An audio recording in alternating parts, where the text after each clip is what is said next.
नमोस्तु नमोस्तु नमोस्तु। त्रिमुनिराज के चरणों में कोटि कोटि नमन। सीमा जी राजनांदगांव से प्रश्न कर रही हैं महाराज जी। गुरुदेव, हम प्रामाणिक पाठशाला छत्तीसगढ़ राजनांदगांव से प्रश्न पूछ रहे हैं। हमारी पाठशाला में बच्चों ने प्रश्न किया है कि चौमासा क्यों मनाया जाता है, इसका क्या महत्व है। हम उन्हें समझा नहीं पाए, मगर कृपया आप इस शंका का समाधान करें। बहुत अच्छा, ये प्रासंगिक सवाल है। यद्यपि ये सवाल पहले आ जाना चाहिए था, हो सकता आया हो पर नंबर लेट लगा। चातुर्मास जैन मुनियों की साधना का एक अंग है, इसे वर्षा योग कहते हैं। वर्षा योग में मुनिगण सावनवदी एकम से लेकर माने आषाढ़ सुदी चतुर्दशी से लेकर दीपावली तक, कार्तिक सुदी अमावस्या तक एक ही जगह पे रहते हैं। इसकी मूल वजह ये है, प्रवृत्ति को रोकना, निर्वृत्ति को अपनाना। बारिश के दिनों में सूक्ष्म जीवों की बहुत ज़्यादा उत्पत्ति होती है, आवागमन में जीव हिंसा की संभावना ज़्यादा होती है। उस जीव हिंसा से बचने के लिए शास्त्र में ऐसा विधान बताया कि उन दिनों मुनिगण एक ही स्थान पर रहे, अपनी प्रवृत्तियों को सीमित रखे और निर्वृत्ति की साधना करें। चातुर्मास का मूलभूत प्रयोजन यही है और इसी वजह से सभी मुनिगण चातुर्मास करते हैं।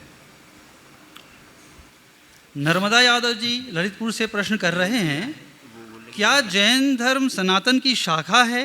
अगर हाँ, तो बहुसंख्यक हिंदू मांसाहारी क्यों होते जा रहे हैं और जैनी आज भी ज़्यादातर शाकाहारी को अपनाए हुए हैं? कारण क्या है? अशिक्षा, अज्ञानता? जैन धर्म सनातन की शाखा है या नहीं मुझे नहीं मालूम, पर मुझे इतना पता है धर्म सनातन है। समझ गए? धर्म सनातन है, ये अनादि से चल रहा है और जैन धर्म उसी का प्रतिनिधित्व करता है। अहिंसा उसका मूल है और यथार्थ देखा जाए तो अहिंसा सबका मूलभूत धर्म है। जो लोग भटक गए उन्होंने हिंसा के मार्ग को अपनाया। हमें चाहिए कि हम उनके ज्ञान को प्रकट करें, उद्घाटित करें, ताकि वे भी हमारी तरह अहिंसा से जुड़ सकें। आगे के प्रश्नों के लिए निवेदन करते हैं मंचासीन विराजमान मुनि संघ से। सर्वप्रथम निवेदन करते हैं छुल्लक सुभग सागर जी से, अपने प्रश्न के माध्यम से हम समूह को बोधि की प्राप्ति करवाएं। पूज्य मुनित्रय के श्री चरणों में बारंबार नमोस्तु नमोस्तु नमोस्तु। महाराज जी, 12 भावना में बोधि दुर्लभ भावना में ऐसा कहा है कि नरकाया को सुरपति तरसे। तो महाराज जी, हम पूछना चाहते हैं कि नरकाया में ऐसा क्या है कि जो सुरपति भी उसे प्राप्त करने के लिए तरसते हैं, और आज के समय में ऐसा उल्टा दिखता है कि सुरकाया को नरपति तरसे। तो कृपया देखिए, बहुत अच्छी बात है। ये बहुत ही समझने की बात है कि नर काया को सुरपति दर्शे। सुरपति के पास सब है, इस लोक का सर्वोत्कृष्ट वैभव और भोग संपदा उसके पास सुलभ है, पर एक चीज़ की कमी है, वो है शांति। वो शांति केवल एक मनुष्य को ही प्राप्त हो सकती है, क्योंकि शांति भोग में नहीं, त्याग में। सुरपति त्याग नहीं कर पाता, वो वीतरागता को अंगीकार नहीं कर पाता, वो आत्मा में डूब नहीं पाता। इसलिए उसका मन अंदर ही अंदर टूटता है और वो सोचता है, कब मैं नर भव पाऊँ और मुनि बनकर अपनी आत्मा का अंतर मंथन करूं और आवागमन के चक्र से मुक्त हों। जिसे आत्मबोध हो जाता है उसके हृदय में ऐसी ही पुकार उठती है। लेकिन जो आत्मबोध से शून्य है, उन्हें भोग विलास के साधन ही प्रिय लगते हैं, रुचिकर लगते हैं, तो उनका आकर्षण भी उन्हीं की तरफ रहता है। जैसा आपने कहा, सुरकाया को नरपति तरसे, तो वो जो तरसेगा वो अभी तरस रहा है, कल तड़फना पड़ेगा। इसलिए जीवन के यथार्थ को समझे और उसी दिशा में आगे बढ़े। निवेदन करते हैं ऐलक निजानंद सागर महाराज जी से अपने प्रश्न के द्वारा हम सभी को बोधि की प्राप्ति करवाएं। मंचासीन मुनिराजों को बारंबार नमोस्तु। महाराज जी, कुछ लोग तो गुरुओं का उपदेश सुनते ही नहीं हैं और कुछ लोग सुनते हैं तो कान से ही सुनते हैं, ध्यान से नहीं सुनते हैं। मनन चिंतन की बात तो बहुत दूर की बात है। हमारा प्रश्न है महाराज जी की अच्छे श्रोता के क्या लक्षण हैं, कितने प्रकार के श्रोता होते हो, हमें सुनते समय कौन कौन सी बातें ध्यान रखना चाहिए, कौन कौन सी सावधानी रखनी चाहिए, कृपया समाधान करें। देखिए, शास्त्रों में एक अच्छे श्रोता के बहुत सारे लक्षण बताए हैं, पर मैं उन सबको ज़्यादा विस्तार से कहना नहीं चाहूँगा। उसमें से मुख्य रूप से 2 बातें कहूँगा। एक अच्छा श्रोता कौन है? जिसके अंदर रुचि हो। पहली बात क्या? श्रवण की रुचि। रुचिपूर्वक सुनोगे तभी आपको कुछ लाभ होगा, और रुचि ना हो तो कितनी भी अच्छी बात सुनाई जाए आपको अच्छी नहीं लगेगी। इसलिए श्रोता को रुचिवान होना चाहिए, और फिर जो भी श्रोता है उसको श्रद्धावान होना चाहिए। जो कहा जा रहा है वह केवल मेरे हित के लिए कहा जा रहा है, ऐसी श्रद्धा, इसमें ही मेरा हित निहित है, ऐसा मनोभाव जिनके हृदय में जग जाता है, वे उत्तम श्रोता की श्रेणी में आ सकते हैं और अपने जीवन का उद्धार कर सकते हैं। श्रद्धा और रुचि के अभाव में हम न तो तत्व की बात सुन पाते हैं, न ही उसे धारण कर पाते। पूज्य मुनि श्री शीतल सागर महाराज जी के चरणों की वंदना करते हुए निवेदन करते हैं, महाराज जी आपके प्रश्न के द्वारा हम सभी को बोधि की प्राप्ति हो। ओम नमः सिद्धेभ्यः।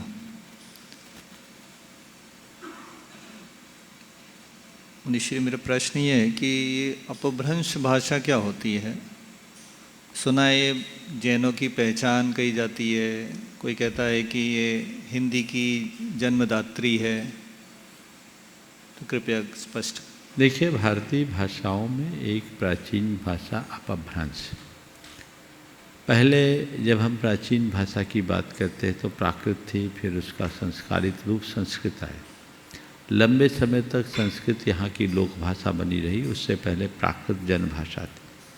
समय काल के परिवर्तन के बाद एक भाषा बनी अपभ्रंश, जो प्राकृत का भ्रंश रूप है, जो लोक भाषा में जुड़ती गई। अपभ्रंश धीरे धीरे भ्रंश होते गई, बदलाव आता गया, और फिर उससे ही हिंदी उत्पन्न हुई है, जो आज हम खड़ी बोली की बात करते हैं। इसलिए अगर अपभ्रंश को प्राकृत की हिंदी की जन्मदात्री कहा जाए तो कोई बुरी बात नहीं है। और अपभ्रंश जैनों की पहचान है, ये भी एक संदर्भ में सही है, क्योंकि जैनियों ने अपभ्रंश भाषा में पर्याप्त साहित्य रचा है। हमारे जैन आचार्यों और चिंतकों की सबसे बड़ी विशेषता ये रही कि उन्होंने कभी भी भाषा का आग्रह नहीं किया। उन्होंने जन भाषा को ही अपनी अभिव्यक्ति का आधार बनाया, लोक भाषा में ही अपने ग्रंथ लिखे, अपने प्रवचन दिए।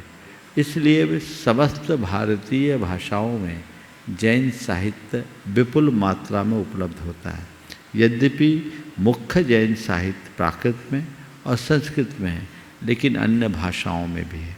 आपको सुनकर आश्चर्य होगा, तमिल भाषा की बात अगर करूं तो कहा जाता है तमिल साहित्य से यदि जैन साहित्य निकाल लिया जाए तो उनके पास कुछ बचेगा ही नहीं। इतनी प्रचुर मात्रा में तमिल साहित्य लिखा गया, तमिल भाषा में जैन साहित्य लिखा गया। तोलकप्पियम जैसे ग्रंथ महान महान ग्रंथ हुए जो तमिल भाषा में लिखे गए। तो ये सब अनेक अनेक ग्रंथ है। समीक्षक ऐसा कहते हैं कि तमिल से अगर जैन साहित्य निकाल दिया जाए तो साहित्य नहीं बचेगा। इसी प्रकार कन्नड़ में, गुजराती में, अन्य भारतीय भाषाओं में भी प्राचीन काल में जैन साहित्य रचा गया, जो आज भी सुलभ देखने को मिलता है।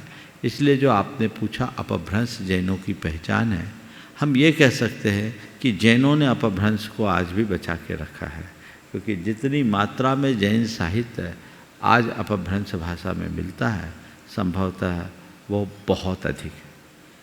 पूज्य मुनि श्री विवेक सागर महाराज जी के चरणों की वंदना करते हुए निवेदन करते हैं, महाराज जी आपके प्रश्न के द्वारा हम सबों को बोधि की प्राप्ति हो। मुनिश्री को नमोस्तु करते हुए आध्यात्मिक जीवन के विकास के लिए और समता परिणति बनाए रखने के लिए आपने कहा था, सुख में मग्न हो कभी ना फूले और दुख में कभी ना घबरावे।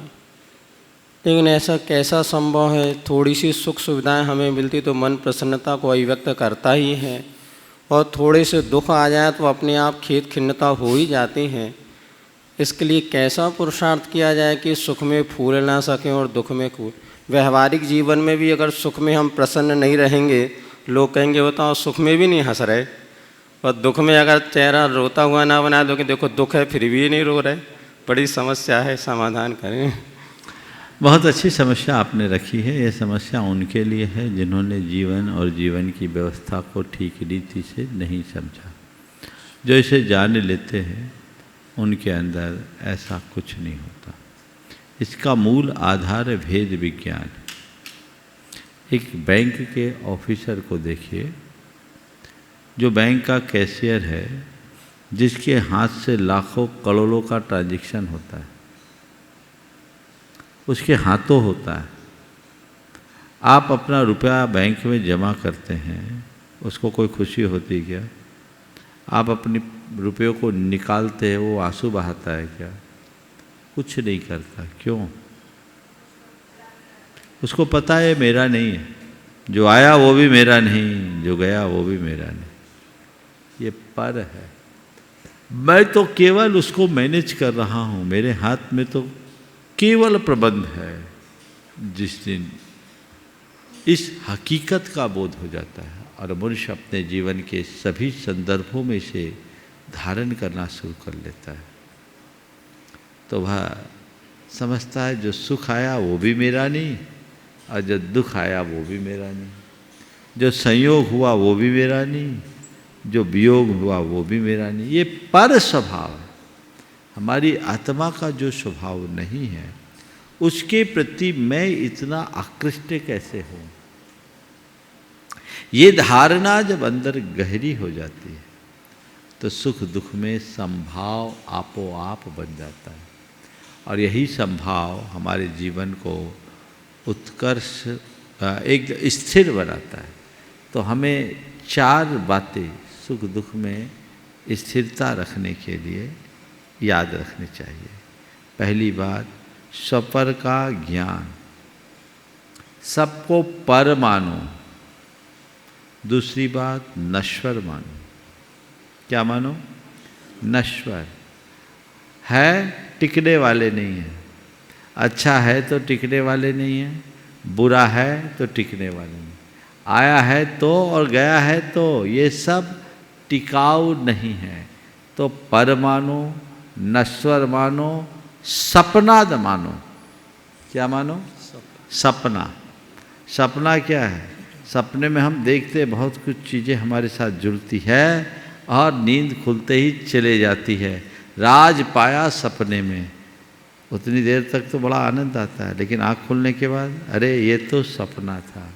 तो ये अपना नहीं है, सपना है।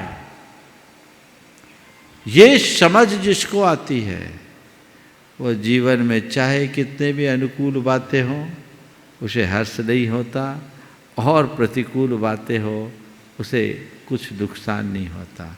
और चौथी बात, मैं क्या हूँ इसे जानो, मेरा क्या है इसे पहचानो, स्वरूप का बोध करो। ये तत्वबोध ही हमें सुख और दुख में स्थिरता दे सकेगा। प्रथम प्रश्न के रूप में यहाँ पर 100 ममता मनीष जी पारोला महाराष्ट्र से है, जो प्रामाणिक समूह से है। हो गुरु अगर चंदन सम, हो गुरु अगर चंदन सम, मम मन शीतल बन जाए, हर के पीर हर मन की श्वेत रुधिर कहलाए, गुरु श्वेत रुधिर कहलाए। इसी भावना के साथ परम पूज्य 108 प्रमाण सागर जी महाराज जी के चरणों में बारंबार नमोस्तु। सभी प्रामाणिक पाठशाला ग्रुप की ओर से बारंबार नमोस्तु। प्रामाणिक पाठशाला के बच्चों की ओर से बारंबार नमोस्तु। गुरुवर, मेरा प्रश्न यह है, हम मंदिर में अरिहंत भगवान की प्रतिमा स्थापित करते हैं, तो फिर प्रतिमा प्रतिष्ठित करते समय 4 ही कल्याण करना चाहिए। पांचवा कल्याणक क्यों करते हैं? पांचवा कल्याणक करने से वो सिद्ध हो जाएंगे तो फिर प्रतिमा में अरिहंत भगवान कैसे रहेंगे? बिल्कुल ठीक कह रहे हैं। हमने अरहंत की प्रतिष्ठा की, पर कैसे अरहंत की पता है? अरहंत की प्रतिष्ठा करते हैं, कौन से अरहंत की करते हैं? पंच महाकल्याण संपन्नानाम अरहंतानम, जो 5 कल्याणकों से संपन्न हो चुके उन अरहंतों की। तो जिनकी हम प्रतिष्ठा कर रहे हैं उनके कल्याणक 4 हुए कि 5? क्या हुए? तो उनकी प्रतिष्ठा करेंगे तो 5 की करेंगे कि 4 की? बोलो माइक पे, समझ में आ गया? फिर आप तो कहोगे फिर सिद्ध की क्यों करो, अरहंत की करनी है तो फिर गर्भ जन्म तप के भी क्यों करो, सीधे अरहंत की प्रतिष्ठा कर दो, है ना? अरहंत है, उनके गर्भ से क्या लेना देना, उनके जन्म से क्या लेना देना, उनकी दीक्षा से क्या मतलब है हम किसकी प्रतिष्ठा कर रहे हैं? पंच महाकल्याण संपन्नानम अरहंतानम, 5 महाकल्याणकों से संपन्न अरहंत की। समझ गए ना? इसलिए कोई शंका करने की जरूरत नहीं। बहुत बहुत निवेदन कर रहा हूँ। आइए श्रेयांश जैन झांसी से। महाराज जी, मेरा प्रश्न ये है, अगर हमने फास्ट फूड का त्याग कर दिया है और अपन लोग किसी दोस्त की बर्थडे में जाओ और वो ज़बरदस्ती बोलने लगी खा लो, या फिर कोई अपने सामने खाए तो उसका, तो क्या करें महाराज? उनको बोलो, अरे फास्ट फूड तो शरीर को खराब करने वाली चीज़ है, ये अनहेल्दी फूड है। हम अपने हेल्थ के प्रति बहुत अवेयर हैं, हम अनहेल्दी फूड खाना पसंद नहीं करते। समझ गए? इसलिए आपको खाना है खाओ, मैं तो आपको सलाह दूंगा आप भी मत खाओ। अगर हेल्दी बने रहना चाहते हो तो इसको छोड़ दो। समझ गए जी? लेकिन अभी मन हो नहीं खाना है, लेकिन बहुत मन कर रहा हो तो क्या करें? बहुत मन कर रहा है तो तुम ये बताओ, फास्ट फूड छोड़ दिया क्या? मन से छोड़ा कि जबरदस्ती छोड़ा? महाराज जी मन से। हाँ, मन से छोड़ा तो फिर खाने का मन कैसे? अब छोड़ दिया तो छोड़ दिया, समझ गए? उसको मन से उतारो। छोड़ने के बाद मुड़ना अच्छी बात नहीं है। समझ गए? पक्का बनो। नमस्ते। हाँ। विनीत जी जैन महावीर ग्रुप मुरैना से। मैं नमोस्तु। गुरुवार मेरे 2 प्रश्न हैं और मैं आपसे अनुमति चाहता हूं कि एक प्रश्न के बाद मेरा दूसरा प्रश्न भी लिया जाए। पहला प्रश्न मेरा यह है कि विद्या विनय ददाति, यह यूनिवर्सल ट्रुथ है। हम देखते हैं कि कोई IAS बन गया विद्या के साथ तो उसको IAS बनने का अहम हो गया, कोई टीचर बन गया टीचर का अहम हो गया, कोई डॉक्टर बना डॉक्टर का अहम हो गया, कोई धर्मात्मा बना तो धर्मात्मा बनने का अहम हो गया। जबकि विद्या हमको विनय देती है, तो यह सिद्धांत दोनों अनुपूरक हो रहे हैं, इसके लिए समाधान करें। विद्या ददाति विनयम ये शाश्वत सत्य है, लेकिन किसके लिए? एक ये भी नीति पढ़ा होगा आपने, विद्या विवादाय धनम मदाय शक्ति परेशान परिपीडनाय खलस्य साधो विपरीत मेतत् ज्ञानाय दानाय च रक्षणाय। विद्या विवाद के लिए, धन मत के लिए, समझ गए? शक्ति दूसरों को पीड़ा देने के लिए। ये किसके लिए? जो खल है, दुर्बुद्धि है, दुष्ट बुद्धि वाला है। लेकिन साधु सत्पुरुषों के लिए, विद्या ज्ञान के लिए, धन दान के लिए और शक्ति पर की रक्षा के लिए। तो जो व्यक्ति ज्ञान पाकर के मद कर रहा है तो सच्चे अर्थों में उसने ज्ञान को पाया ही नहीं, ज्ञान को समझा नहीं। सच्चा ज्ञानी वही है जो ज्ञान के साथ विनम्रता को अपनाता है। इसलिए हमें उन्हें देखना चाहिए जो ज्ञान मूर्ति होने के साथ साथ विनम्र भी है। मेरे संपर्क में ऐसे अनेक लोग हैं जो आज शिखर पर है, फिर भी विनम्रता की मूर्ति है। हमें उनसे सीख लेना चाहिए। महाराज जी, मैं एक अनुसंधान कार्यक्रम से जुड़ा हुआ हूँ। मेरा कौन से कार्यक्रम से? अनुसंधान कार्यक्रम से जुड़ा हुआ हूँ। मेरा प्रश्न यह है कि संसार में 800 अरब मनुष्य प्रजाति हैं और बड़े दुर्गम मार्ग हैं मोक्ष प्राप्त करने का। मैंने एक नया रास्ता खोजा हुआ है, उस पर कार्य कर रहा हूँ। थोड़ा सा आपका मार्गदर्शन चाहता हूँ कि जिस प्रकार से हम सामायिक करते हैं या मेडिटेशन का रूप देते हैं, तो उसमें हमारी आत्मा के प्रदेश परमात्मा से कुछ कनेक्ट हो जाते हैं। उसी समय में अगर हम जैसे कि गेहूं के बीज है जो पहले होता था, उसमें हमने ड्रिलिंग करके उसके अवगुणों को निकाल दिया। इसी प्रकार से अनुसंधान करके जब हमारे आत्मा के प्रदेश कुछ परमात्मा से कनेक्ट होते हैं और अच्छे गुणों को हम ड्रिलिंग करें, तो मैं समझता हूँ कि मोक्ष की प्राप्ति संभव है। इसी संबंध में मैंने सुधासागर महाराज जी से अपना प्रोजेक्ट उनको दिखाया, लेकिन उन्होंने बोला कि आत्मा परमात्मा से कभी कनेक्ट नहीं हो सकती, ये एक कल्पना मात्र है। लेकिन एक आपका एक वीडियो मुझे मिला अनुसंधान करते करते, तो उसमें आपने मेडिटेशन के द्वारा अपनी आत्मा को परमात्मा से कनेक्ट करने का मार्ग दिखाया। यूट्यूब पर था वो वीडियो। उससे मुझे ऐसा लगा कि आपसे मुझे उसका उत्तर मिल सकता है, मैं अपने अनुसंधान कार्यक्रम में कुछ आगे बढ़ सकता हूँ। बिल्कुल। सुनो, सुधासागर जी ने जो कहा वो बिल्कुल सही कहा, और मैंने जो कहा वो भी बिल्कुल सही कहा। बात दोनों एक है, कहने का तरीका अलग। यदि हम किसी सर्वशक्तिमान परमात्मा की बात करते हैं, तो जैन धर्म के अनुसार ऐसे किसी परमात्मा का अस्तित्व ही नहीं।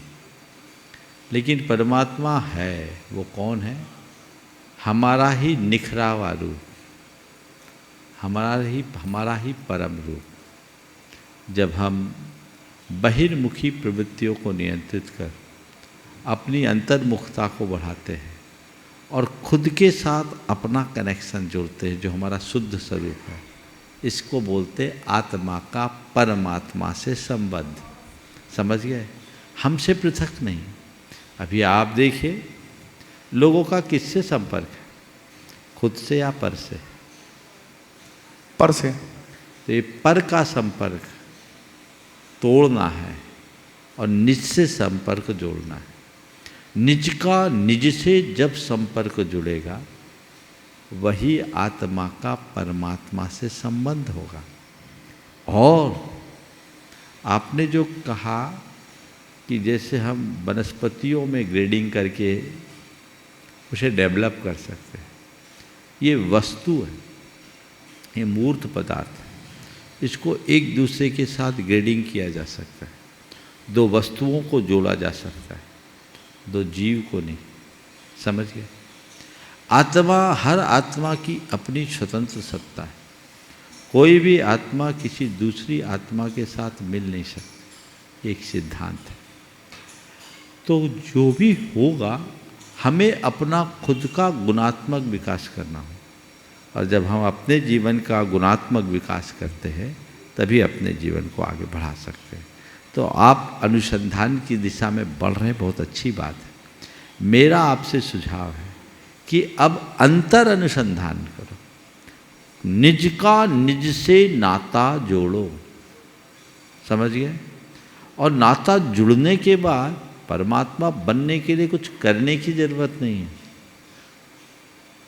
समझ गए? कुछ करने की जरूरत नहीं है, केवल खुद से जुड़ने की जरूरत है। जिस दिन हम पूरी तरह जुड़ गए, अपने आप हम परमात्मा। मैं निवेदन कर रहा हूँ कल्याणमण जी रीवा से। और मुनिवर के चरणों में नमोस्तु नमोस्तु नमोस्तु। एलक महाराज, शुल्लक महाराज जी को इच्छामी इच्छामी इच्छामी। हम लोग पूजा नित्य ही करते हैं, उसमें अर्घ्य चढ़ाते हैं और कहते हैं कि श्री 1008 आदिनाथ जिनेन्द्राय अनर्घ प्राप्त है अर्घम नृपामती स्वाहा। यहाँ तक तो समझ में आता है कि अपन ने अनर्घ पद प्राप्त करने के लिए अर्घ्य चढ़ाया है, लेकिन उससे जुड़ा हुआ जो स्वाहा शब्द है, इससे पूरे वाक्य का क्या अर्थ निकलता है? देखिए, स्वाहा, स्वाहा शब्द के संदर्भ में कई तरह की धारणाएं। कुछ लोगों का ऐसा मानना है कि स्वाहा देवताओं की संतुष्टि के लिए प्रयुक्त एक मंत्र है। जैन धर्म में इस तरह की देवताओं की कोई आराधना नहीं होती, इसलिए स्वाहा शब्द का प्रयोग नहीं करना चाहिए। लेकिन दूसरी मान्यता के अनुसार स्वाहा शब्द सुष्ठु हा स्वाहा, भली प्रकार से त्याग करने की भावना उससे जुड़ी है। त्यागे से हा धातु से स्वाहा शब्द बनता है। तो हम भगवान आपके चरणों में जो चढ़ा रहे हैं वो पूर्ण समर्पण के साथ अर्पित कर रहे हैं। आजकल स्वाहा का एक नकारात्मक अर्थ रूढ़ हो गया, सब स्वाहा हो गया। क्या होता है? सब स्वाहा हो गया।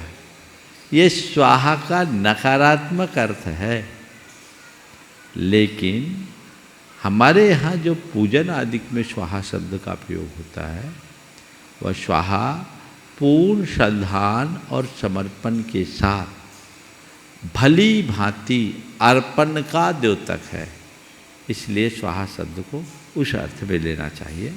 देवताओं को जो द्रव्य समर्पण किया जाता है, ओम अग्ने स्वाहा, ओम कुबेराय स्वाहा, वो एक अलग चीज़ है, वो ग्रहण करने के अर्थ में आप लीजिए हम दे रहे हैं। और यहाँ भगवान के चरणों में हम जो अर्पित कर रहे हैं वो पूर्ण श्रद्धा और भाव के साथ कर रहे हैं।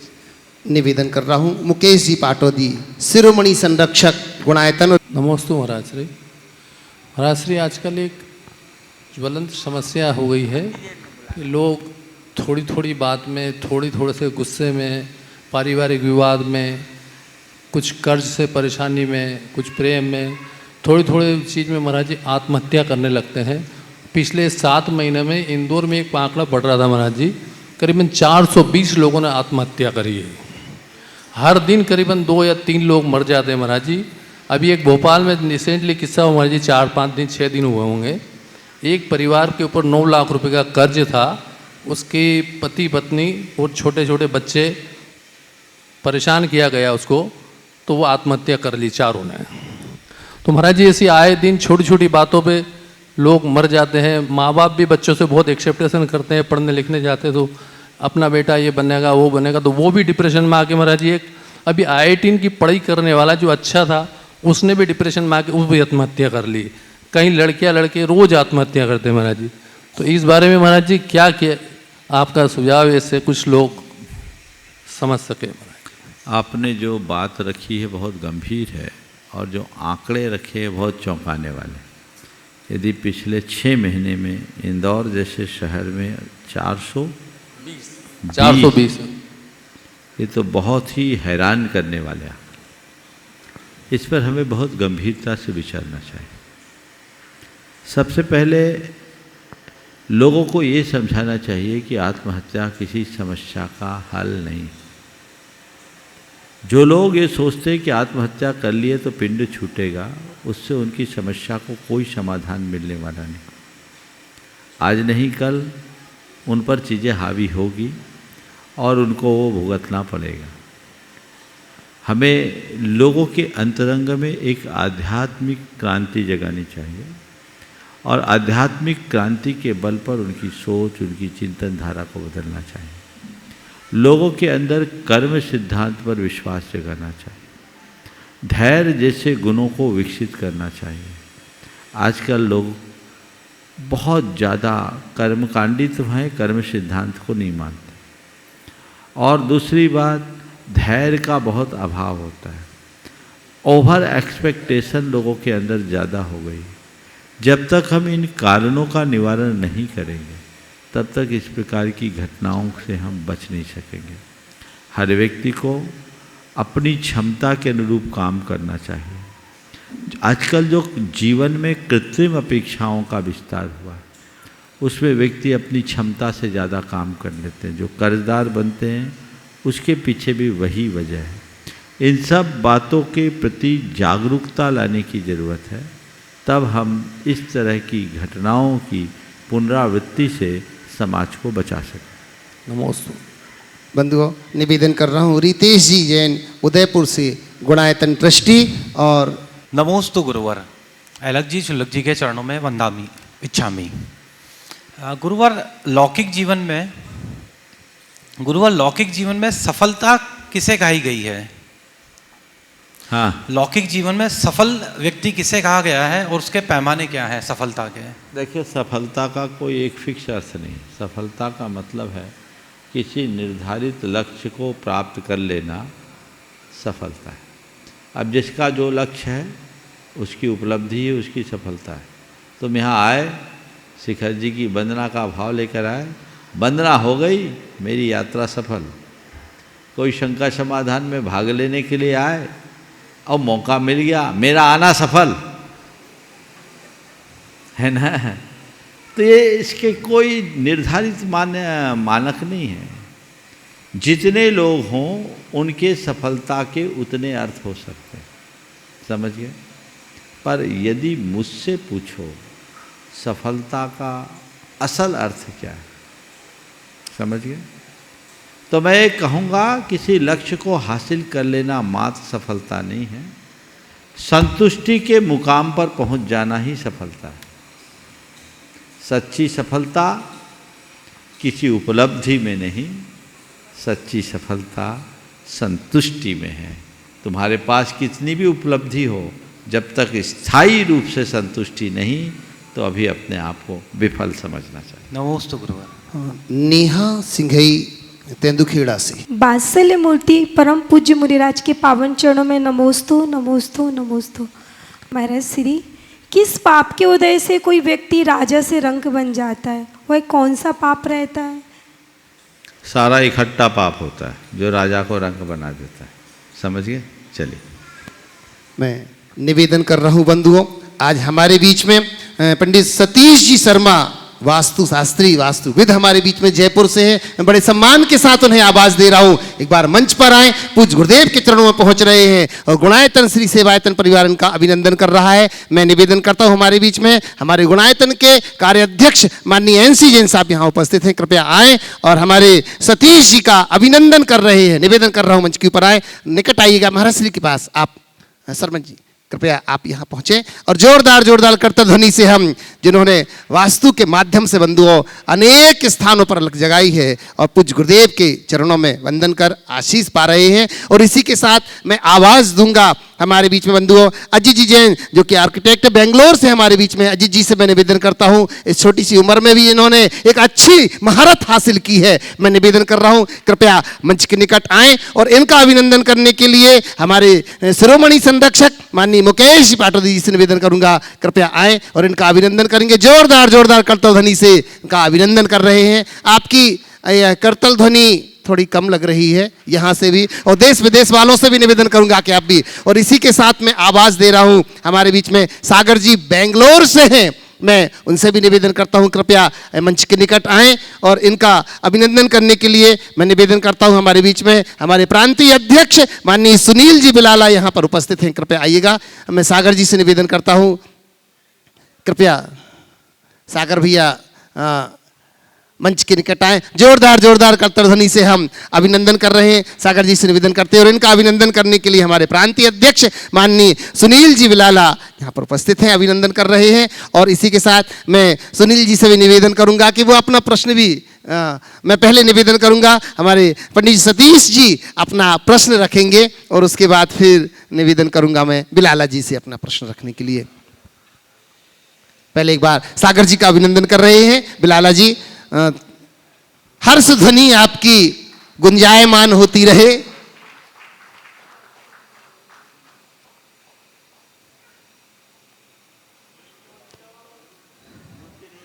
इसी के साथ साथ बंधुओं मैं एक आपको विशेष सूचना देना चाहूंगा। भारत को भारत ही बोलो, इंडिया नहीं का नारा देने वाले राष्ट्रहित चिंतक आचार्य भगवंत विद्यासागर जी महाराज की महती कृपा एवं आशीर्वाद से 77वें स्वतंत्रता दिवस पर जन जन में भारतीय इतिहास एवं भारतीयता का प्रति जागरूकता लाने के लिए, साथ साथ राष्ट्र हित के लिए प्रति समर्पण जो हम कर रहे हैं, राष्ट्र हित के लिए सजगता एवं सद्भावना बढ़ाने के लिए इस उद्देश्य से आयोजित हो रही है सोने की चिड़िया एवं लुटेरे अंग्रेज। लेखक सुरेंद्र नाथ गुप्ता जी हैं। इस पर आधारित एक विशेष सोपान बुक प्रतियोगिता में यहाँ पर शामिल की गई है बंधुओं, जिसमें वतन की उड़ान प्रश्न प्रतियोगिता में 15 अगस्त से 11 अगस्त से लेकर 15 अगस्त तक यह प्रतियोगिता में मैं आपके नाम लेना चाहूंगा कि जो भी इसमें शामिल होना चाहते हैं, जिसके माध्यम से प्रत्येक भारतीय को मिलेगा भारत का इतिहास किस प्रकार से रचा गया है एवं किस प्रकार लोगों ने अपना सर्वस्व न्यौछावर करके जो जानने का एक सुनहरा अवसर हमें मिलेगा। बंधुओं, मैं आपसे निवेदन करूंगा प्रतियोगिता में पंजीयन कराएं ताकि आपको सही समय पर प्रतियोगिता की लिंक आप तक भेजी जा सके। आप इसमें जरूर शामिल होइएगा। मैं निवेदन कर रहा हूं शर्मा जी से कि अपना प्रश्न रख रहे हैं और उसी के बाद मैं निवेदन करूंगा, फिर अजीत जी और सागर जी भी अपना प्रश्न पूज्य गुरुदेव के चरणों में रखेंगे। नमस्ते महाराज, नमस्ते सभी महाराज को मेरा प्रणाम हो। मेरा सवाल कोई व्यक्तिगत नहीं है। संसार के सारे भागों में मैं घूम चुका हूँ। देश की सबसे बड़ी ज्योतिष संस्थाओं का मैं बहुत वरिष्ठ प्रतिनिधि हूँ, Indian council of astrological sciences. और मेरी संस्था की जो चिंता है वो मेरी भी चिंता है कि आम आदमी को ये नहीं पता कि ज्योतिष और वास्तुशास्त्र के क्षेत्र में किससे सलाह लें, और कई जगह ठगा जाने के बाद भी वो ये नहीं समझ पाता कि कहाँ जाएं। दीक्षा का विधान समाप्त हो गया है। निरुक्त जो शास्त्रों में है, जो दीक्षा से पहले जो परीक्षा ली जाती है वो सब लुप्त हो गई है। और इतने मेंढक हो गए इन क्षेत्रों में कि एक के मुकाबले 100 फर्जी लोग मार्केट में मौजूद हैं। तो मैं क्या करूं? मुझे जो मार्गदर्शन देंगे वो संसार की सबसे बड़ी ज्योतिष संस्था को भी मार्गदर्शन होगा। बहुत अच्छा। पहले तो मैं चाहूँगा एक बार जोरदार करताल ध्वनि से पंडित जी का अभिनंदन करें। अभी जैसा आपने सुना, पंडित सतीश शर्मा ज्योतिष और वास्तु के क्षेत्र में भारत के एक सशक्त हस्ताक्षर है। ये अंतर्राष्ट्रीय ज्योतिष परिषद के, मेरे ज्ञान से अगर मैं सही हूँ तो शायद मंत्री भी हैं वर्तमान में, सीनियर नेशनल वाइस प्रेसिडेंट है। अन्य अनेक संस्थाओं से संबद्ध हैं। इन्होंने अनेक कृतियों को भी लिखा है। और मैंने पिछले 2 सालों में जब से ये हमारे संपर्क में आए हैं, मैंने इनको बहुत निकटता से देखा है। भारतीय वास्तु और भारतीय ज्योतिष की मूल अवधारणा के साथ ये चलते हैं। और इन्होंने मूलभूत शास्त्रों को अच्छे से पढ़ा है, पढ़ा ही नहीं पारायण भी किया है। और ये निरंतर यहाँ के लिए भी अपना परामर्श देते रहे। और सबसे बड़ी बात, ऐसे कार्यों में सब काम छोड़कर आते हैं और किसी प्रकार का कोई शुल्क भी स्वीकार नहीं करते। ये सबसे बड़ी बात। जब ये पहली बार मेरे पास आए तो इन्होंने एक प्रस्ताव रखा कि महाराज श्री 5 लोगों को मुझे दे दो ताकि मैं उन्हें अपना ज्ञान दे सकूं और इस विद्या को सीख सके। मैंने कुछ को दिया भी, लेकिन मुझे लगता आजकल के बच्चों में मेहनत की लगन थोड़ी कम है। कुछ तो कर रहे होंगे, मुझे पता नहीं, मैंने अपडेट लिया नहीं। लेकिन जो भाव आज आपने कही, हमारे देश में गुरु शिष्य परंपरा से ज्ञान जाता था। ये ज्ञान उसी परंपरा से आगे बढ़ना चाहिए। और ये जिनको भी ज्ञान देते हैं उनकी एक ही कंडीशन है, धार्मिक क्षेत्र में जाओगे तो उसको अपनी जीविका का आधार नहीं बनाओगे। बाकी दुनिया है तुम्हारे लिए, लोगों की सेवा दो, लोगों को सेवा दो और पैसा कमाओ। लेकिन परमार्थ के क्षेत्र में अपने आप को दूर रखना चाहिए। और जो इस तरह की भावना से भर करके चलता है वही अपना उत्कर्ष करता है। मैं तो आपसे यही कहूँगा, आप अपने मिशन में इसी तरह लगे रहिए। और जैसी हमारी गुरु शिष्य की परंपरा चलती आई है, उस परंपरा को आगे बढ़ाइए। आपके बाद अनेक लोग भी तैयार होंगे और आपने अपने जीवन काल में तैयार किया ही है। ये परिपाटी चलते रहे। मैं समाज के उन तमाम लोगों से जो आज इस कार्यक्रम को देख और सुन रहे हैं, जो खासकर अगर इंजीनियरिंग की पढ़ाई से जुड़े हैं तो और सोने में सुगंध है, नहीं भी है तो इस तरह के कार्य में रुचि रखते हों तो ज़रूर वो संपर्क करें। यदि उनकी लगन निष्ठा सही दिखे, थोड़ा जांच परख करके देना शर्मा जी, नहीं तो मामला गड़बड़ हो जाता है। बीच में बैक हो जाते तो मज़ा नहीं आता। ठोक बजा के देख लो तो उसमें बहुत अच्छा काम होगा। और अजीत भाई, अजीत भी आप सब परिचित ही हैं, अनेक बार यहाँ उपस्थित हुए हैं। और आज भी बहुत सुंदर प्लान लेकर के यहाँ आए, देख करके मन आनंद से भर गया, जिसके अप्रूवल के लिए वो मेरे पास आए थे। जब वो आकार लेगा तो आपको यहाँ एक नया नज़ारा देखने को मिलेगा।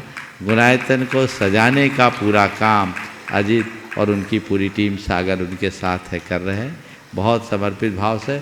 मैं अजीत तुमसे भी कहता हूँ, तुम्हारे पास जो आते हैं ना इंटर्नशिप वगैरह के लिए, उनको भी प्रेरित करो कि थोड़ा वास्तु को सीखो, ताकि ये पक्ष भी अच्छा बन सके और हम लोगों की बेहतर सेवा कर सके। अजित। हाँ, नमोस्तु महाराज, इच्छामी।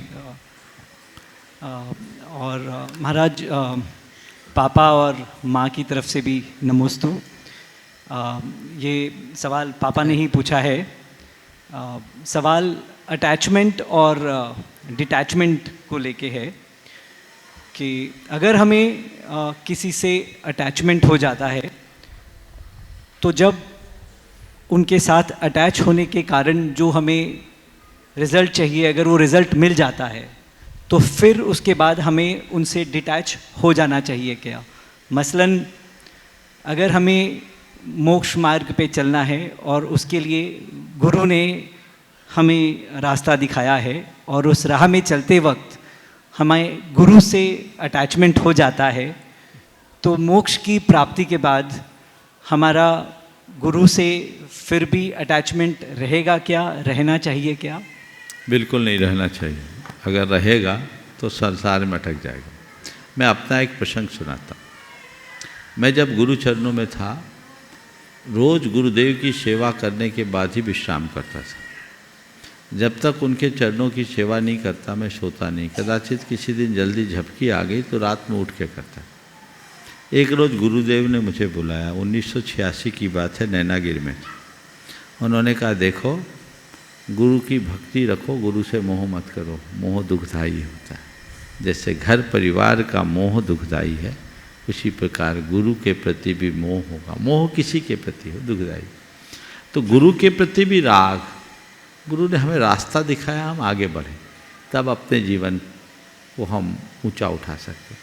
यहाँ बस अंतर है, पाप और दुनियादारी से वैराग होता है, गुरु से वैराग नहीं होता। गुरु को छोड़ना नहीं पड़ता, गुरु छूट जाते हैं। क्योंकि जो सद्गुरु होते हैं उनकी सबसे विशेषता ये रहती है कि वो उनका एक हाथ उधर अपने परमात्मा से अंदर से और दूसरा हाथ जो सामने आया शिष्य उससे। उनका काम क्या है? शिष्य के हाथ को पकड़कर भीतर के परमात्मा से जोड़ देना, खुद को अलग कर लेना। अगर निज से निज का नाता जुड़ गया तो सब अपने आप छूट जाता है। समझ गया? भगवान महावीर के निर्वाण के बाद उनके प्रधान शिष्य गौतम स्वामी, जैसे मालूम पड़ा कि भगवान को निर्वाण होने वाला है, तो उनको कुछ मायूसी हुई कि अब क्या होगा।